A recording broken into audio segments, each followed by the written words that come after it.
Ah oui, il faut que je mette, voilà. Voilà, bonjour Nathalie, Bonjour re Marie-Aline. re-bienvenue sur Home Live. Merci d'être encore avec nous. Donc, aujourd'hui, on va prendre le temps de parler un petit peu de découvrir, ce que c'est que l'altruisme, voilà, qui sera le thème, du prochain atelier et dans cette vidéo, on va faire une petite, introduction, à ces prochains rendez-vous. Hem, donc déjà, avant de rentrer dans le vif du sujet, est-ce que vous pouvez nous faire un petit rappel, sur la météo énergétique du moment, sur ce qui se passe depuis, que nous sommes, entrés en 2023, depuis Oui, le début de l'année? je pense que beaucoup de personnes auront ressenti au mois de décembre, de grands moments de vertige ou de sensation d'être un petit peu déconnecté de quelque chose, avec aussi pas mal de palpitations cardiaques, on en parlait tout à l'heure des troubles de la vision aussi. C'est un symptôme qui est dû aux nouvelles énergies de lumière qui sont arrivées sur Terre, on va dire, venant du cosmos et aussi du Soleil, avec une grande modification de la magnétosphère au niveau du pôle Nord et aussi des charges ionisantes dans notre atmosphère. Donc, le pic, ça a été le 26 décembre où il y a eu une ouverture qui a duré 6 heures, pendant laquelle on a reçu beaucoup de rayons X, de rayons gamma, en plus des ultraviolets. Les aurores boréales ont été absolument fantastiques et donc au niveau de la ionosphère, de la magnétosphère et de notre champ électromagnétique, il y a eu des changements qui ont été d'ailleurs relayés par les infos nationales, hein, notamment au niveau du positionnement du pôle nord magnétique, qui maintenant est aligné avec le pôle nord géographique, ce qui s'était pas fait depuis à peu près 1900, en tout cas depuis qu'on l'a mesuré en 1900. Ça veut dire qu'en nous, il y a des structures ADN, mais aussi et forcément physiologiques, qui sont en train de changer. Il y a ce qu'on appelle la nouvelle Terre, qui est aussi la Terre de 5e dimension, ce qu'on on peut appeler ça comme ça, qui est une Terre qui va être basée sur notre développement, de bienveillance, d'honnêteté, d'empathie, ces choses-là. Parce que nous allons arriver avec beaucoup on va dire, d'évolution à créer par la pensée. Ça, c'est ce que la physique quantique tend à nous démontrer de plus en plus. Hem donc, je ne sais plus le début de ma réponse, mais en tout cas, ça nécessite de l'altruisme, parce que pour accéder à un niveau d'empathie et de communication qui plus tard sera même télépathique, on doit absolument être nettoyé de tout ce qui n'est pas, honnête, de tout ce qui n'est pas bienveillant, de tout ce qui n'est pas, clair.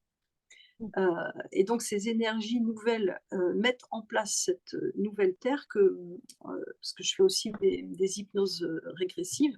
En hypnose régressive, une personne en régression a exprimé le souhait de la terre d'être appelée terre de bénédiction.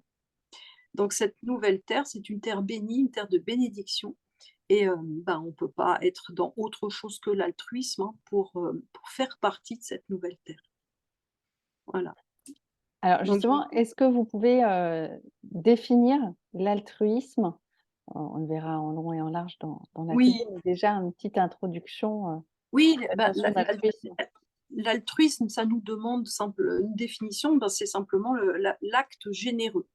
Un acte altruiste, c'est un acte généreux, hem, bienveillant et souvent, ce qui se cache derrière l'acte généreux et bienveillant, n'est pas fondamentalement de l'altruisme. Bien souvent, d'ailleurs les gens le disent, hein, ils disent: J'en peux plus, je suis tout le temps généreuse, mais en échange, les gens sont méchants» et cetera, par exemple, hein. Ou «Je comprends pas, je donne, je donne, je donne, je reçois rien en échange» et cetera. Mais parce qu'en fait, le fond de ce don n'est pas réellement de l'altruisme. C'est plus bon, on le développera, mais c'est plutôt quelque chose qui est basé sur: «J'ai peur de manquer, on va pas m'aimer, je me sens obligée». je veux être une bonne fille ou je veux être une bonne mère ou un bon fils, un bon père. Voilà, il y a toujours ces notions de quelque chose, heu, qui est comme un manque ou une nécessité de se montrer généreux et qui en fait, fait que c'est pas de la vraie générosité et c'est pour ça qu'on reçoit en échange, bah, quelque chose qui n'est pas, gentil, bon, bienveillant et cetera. C'est tout simplement parce que le fond de l'action n'était pas du vrai altruisme, c'était, autre chose, ce qu'on verra en atelier. D'accord. Et alors sur terre, bon, l'altruisme, on pense bien évidemment, tout de suite en premier à l'altruisme entre humains.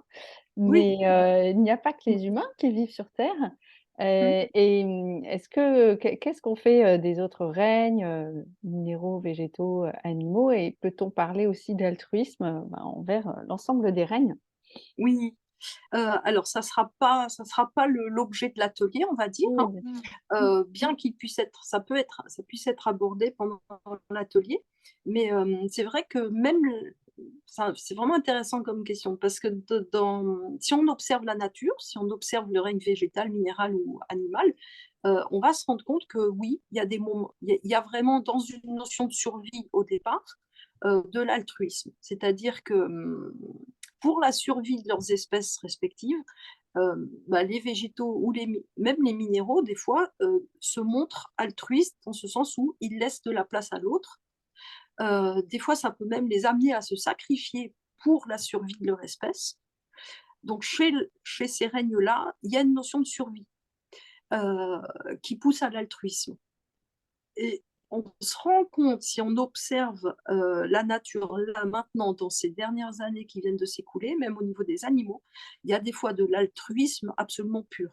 Dire il y a pas de notion de survie de l'espèce. C'est juste une ouverture du cœur qui se passe et qui n'a pas vu, hein, les vidéos, sur TikTok et autres, hein, d'un ours qui recueille, un petit chevreuil ou, de voilà, ou de je sais plus ce que j'avais vu aussi, un chien qui sauve un canard dans un lac, enfin, voilà, il y a vraiment des fois de l'altruisme, heu, absolument sans souci de survie et nous, l'humain, on est trop souvent guidé justement par, un intérêt qui nous pousse à une espèce de faux altruisme et on a des grands progrès à faire, là-dessus.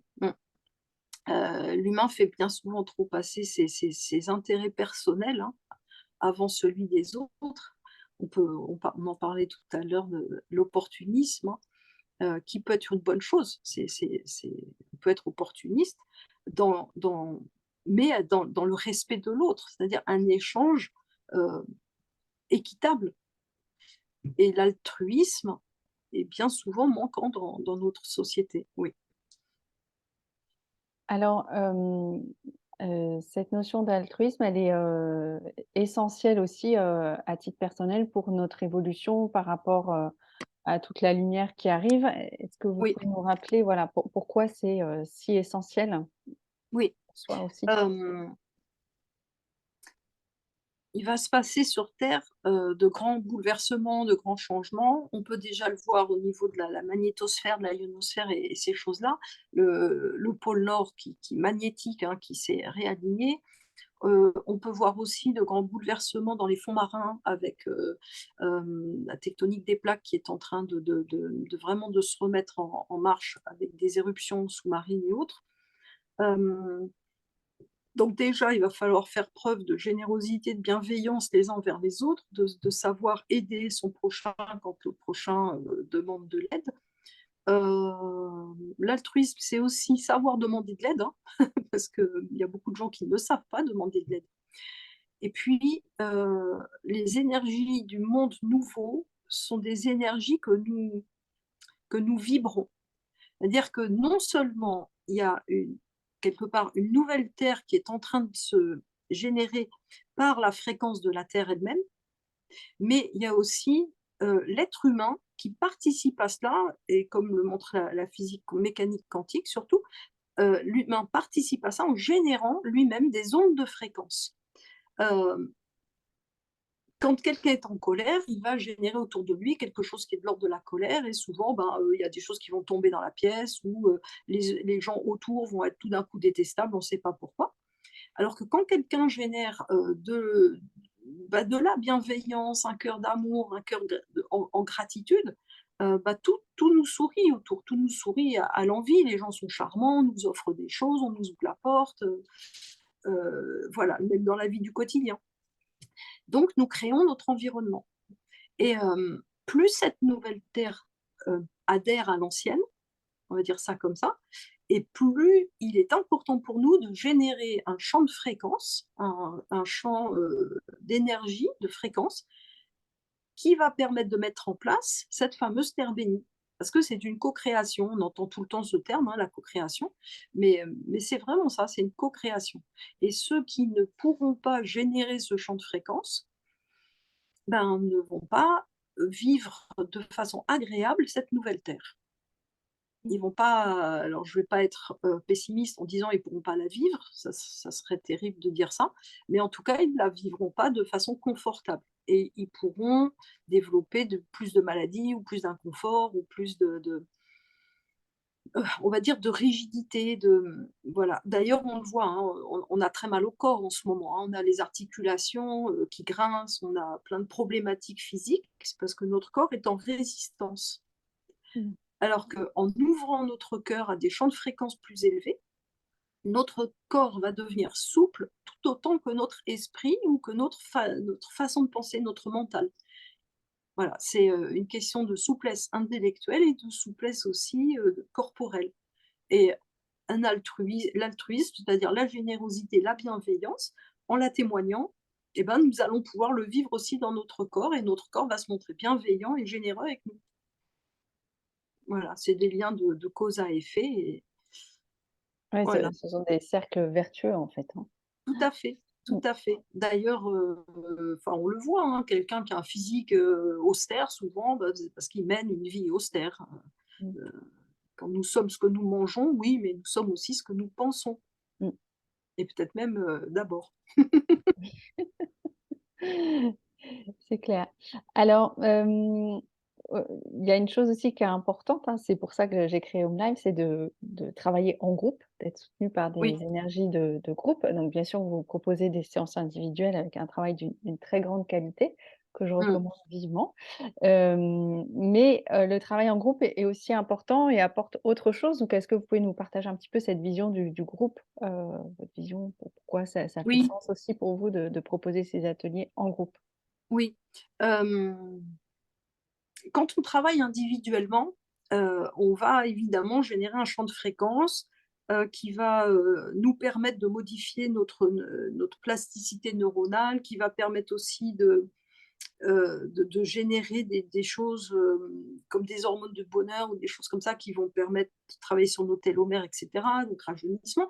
Mais là, on le fait à un niveau individuel et comme le dit cette fameuse loi mathématique que la somme de chaque partie, donne quelque chose de beaucoup plus conséquent que juste le numéro de l'ensemble en fait, ou voilà la somme de chaque partie est, inférieure on va dire au calcul de l'ensemble, de l'énergie développée par l'ensemble, parce que chaque chose s'additionne mais en réalité ça se multiplie. Bon, je ne sais pas si c'est très, clair ce que je dis, mais donc quand on est tout seul, on développe un champ de fréquences. Quand on additionne tous nos champs de fréquences réunis, on pourrait obtenir une somme, mais en réalité, avec l'intensité, c'est encore plus positif et il faut juste poser des bases, qui soient un petit peu saines parce que, si on n'est pas tous dans le même niveau de fréquence, heu, il peut y avoir un phénomène d'absorption ou d'assimilation. Donc quand les personnes sont ensemble, il faut, mettre quand même autour d'elles une espèce de bulle ou de protection, on pourrait dire ça comme ça, pour pas que la personne à côté absorbe un champ d'énergie qui ne lui serait pas destiné. Mettons qu'une personne avec beaucoup de colère en elle va avoir un champ énergétique très puissant, parce que la colère, c'est quelque chose de très puissant Et puis à côté, il y a une personne qui va être un peu triste, donc elle va avoir un champ d'énergie un peu plus fermé. Donc là, il risque d'y avoir un échange entre les 2 qui va être, bienveillant pour aucune des 2. Donc un champ d'énergie constitué de plusieurs personnes ensemble, c'est très, très bien à condition que chacune, préserve son environnement par une bulle ou par un anneau de lumière. Moi, je pratique l'anneau de lumière Un et rayonnement, en fait, ass quand on est dans la ouais, puissance de notre oui. rayonnement. Moi, ce que j'aime, c'est, parce que Marie un jour m'est apparue comme ça, enfin, elle m'apparaît souvent, mais un jour, m'est apparue en vision en me disant: «Il faut que tu constitues autour de toi mon anneau d'or», c'est-à-dire donc j'appelle ça l'anneau d'or de Marie, quand tu fais des méditations collectives ou autres, pour que chacun ait sa propre fréquence, on pourrait dire une bande passante, protégée par mon anneau d'or et que l'ensemble puisse être bienveillant et positif et développe encore plus de puissance. Donc travailler ensemble, c'est vraiment très, très bien. Ça nous permet de faire des choses magnifiques, à cette seule condition. Donc beaucoup de gens, actuellement, ont peur de faire des réunions collectives ou des méditations collectives ou des choses en groupe, parce qu'elles ont bien cette notion de s'être fait vampiriser ou de pouvoir, ou même que l'énergie du groupe soit récupérée, parce qu'il y a aussi on peut entendre ça aussi, hein, dans des échanges entre praticiens ou autres, hein. Et c'est vrai, il peut y avoir une récupération, sauf si Mmh, on travaille en conscience, qu'on sait ce qu'on fait, qu'on mmh. pose des bases saines et solides. Donc ça, c'est C'est vraiment important. l'intention de base aussi qui est posée, voilà, au Oui, niveau de l'égrégore du groupe, de l'ensemble oui, des ateliers, des activités, ouais. Mmh, oui et c'est vrai que cette notion du mal et cetera, il y a beaucoup de gens qui s'empêchent de faire plein de choses en se disant: «Oui, mais ça peut être récupéré par le mal, ça» et oui, enfin, et dans ce cas-là, c'est on fait plus et rien, c'est paralysant, quoi, de Oui et c'est bien dommage parce qu'en fait, on oublie une chose, c'est que c'est la force, j'en parle dans quasiment tous mes ateliers, la force de l'intention, mmh, alliée à la puissance du cœur et la volonté qui est dans le ventre, font que on ne peut pas être récupéré par rien du tout mmh, et il y a une loi essentielle sur cette terre, c'est la loi du libre arbitre et de notre souveraineté. Donc si nous nous sentons souverains, c'est-à-dire altiers, et que nous disons non à ce que nous ne voulons pas, et qu'ensuite nous nous concentrons sur ce que nous voulons et que nous oublions ce que nous ne voulons pas, bah, ce que nous ne voulons pas ne va plus jamais interférer dans notre vie. Parce que simplement, on aura fermé la porte. Heu, Moi j'utilise souvent l'analogie avec, nul ne peut pénétrer l'esprit de Dieu. Si je considère que je suis, une extrapolation de Dieu, une créature de Dieu, un mini-Dieu en puissance, nul ne peut pénétrer mon esprit, parce que je suis souveraine et que je considère que, je suis entière. mmh. Voilà et je porte pas mon intention ni mon attention sur, ce qui pourrait me faire du mal.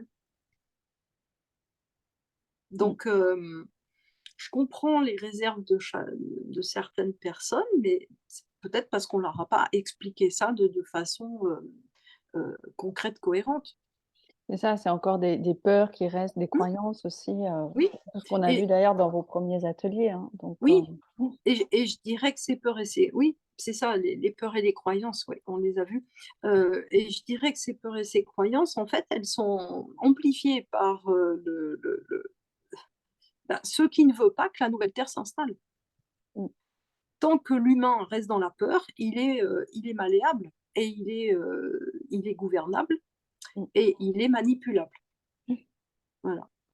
Et justement là, avec tout ce qui arrive, enfin cette année, on le dit maintenant, c'est Mmh. tout doit être fait dans l'amour et à partir du moment où tout est fait Ouais, avec, vraiment amour, avec ouais. altruisme, avec Mmh. générosité, bienveillance et quand on est dans ce rayonnement-là, il y a plus de problème, Ben non, voilà, quand à on est juste, récupérer quoi.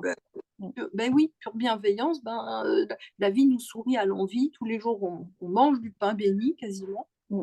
Et cette année, c'est l'année 2023, c'est une année extrêmement importante, parce que si on additionne, hein, le 2 plus le 3, ça nous donne 7, c'est-à-dire le 4, de plus de 4 surmonté du 3. Donc la pyramide du feu sur la base carrée, cubique de la Terre, le 4. Donc c'est l'esprit qui va gouverner la matière. Mmh. Et l'esprit qui gouverne la matière, on le voit bien, l'esprit, la tête, la matière, ben, c'est tout ce qui est en bas, qui nous lie à la terre et ça passe par le cœur. Et donc l'esprit gouverne à la matière par l'ouverture du cœur, par le sentiment de la bienveillance, ce qui ne veut pas forcément dire une bien-pensance. Une bien-pensance, c'est encore autre chose, hein, Mmh. mais la bienveillance. Et cette année, ça va être une année aussi où on doit apprendre à trancher les choses, hein. On est en lien avec Zayin, hein, l'épée. L'épée qui nous permet de trancher avec clarté de l'esprit et clarté du cœur. Donc Mmh. c'est une année charnière, essentielle pour pouvoir avancer dans les 2 prochaines années, 2024-2025, qui nous amènent, au grand, renversement du verso, les eaux d'en haut qui se reflètent en bas. Donc Mmh. ça, c'est, encore d'autres thèmes, hein, qu'on pourra aborder peut-être cette année. Alors justement, donc pour rentrer un peu plus en détail de ce premier thème, ce premier atelier de l'année, hem, peut-être vous pouvez, présenter rapidement, l'atelier? Heu Oui, oui, les modalités, ce genre Oui, de choses. voilà, en fait, donc il y aura des parties, théorie à chaque fois, des Mmh, notions, des parties théorie, des parties pratiques. À chaque fois, on oui, mettra en pratique. Il y a beaucoup de pratiques, hein, dans ces oui, c'est ateliers. ça. En fait, ça va pas se découper en une première partie, une deuxième partie, une chose comme ça. Ça va être, on va étudier des notions, des thèmes, on va réfléchir sur la définition de l'altruisme, la générosité et on va aller voir ce qui sous-tend, nos actions. Qu'est-ce qu'on met dans nos actions? Pourquoi on agit comme ça? Pourquoi on est généreux? Et à chaque fois, on va, heu, guérir le pourquoi nous sommes, entre guillemets, j'allais dire, «généreux», pour pouvoir le faire, mais de façon réellement généreuse et non pas intéressée plus ou moins. Donc il y aura toujours une réflexion et puis une mise en pratique et la mise en pratique, la guérison, on va dire, ça va passer par un travail de souffle, mais aussi de méditation. Alors je vais avoir on aura peut-être 5-10 minutes de petites méditations guidées comme ça et puis on va, aussi, visualiser des choses que je vous indiquerai pour que ça circule à l'intérieur de nous et que ça aille guérir et décristalliser les parties souffrantes qui nous mènent à cette espèce de dépouillement de soi-même que l'on peut appeler générosité, mais qui est en réalité, une forme de sacrifice de soi en échange de quelque chose qu'on pourrait nous donner. Mmh. Voilà, et à la fin de l'atelier, j'espère, chacun pourra être, pleinement généreux, à bon escient et être heureux et de le faire. Parce que être vraiment généreux, ça ouvre tellement le cœur et il y a tellement pas de place à se sentir, lésé, que là, on augmente nos fréquences vibratoires et là, on fait vraiment partie de cette nouvelle terre dite de bénédiction et on génère en nous, ben, un rajeunissement, plus de souplesse, plus de gaieté. Mmh. Voilà, parce que c'est ça la nouvelle terre, hein, c'est, se C'est la sentir, joie. Mmh. mais oui, la joie et puis, se sentir un peu frais Mmh. et C'est clair. Hem, Bah, merci Nathalie pour, cette présentation. Donc c'est vrai que l'atelier, c'est à la fois, des compréhensions, donc de oui, l'ouverture de conscience, de mmh, l'introspection et de la oui, transformation.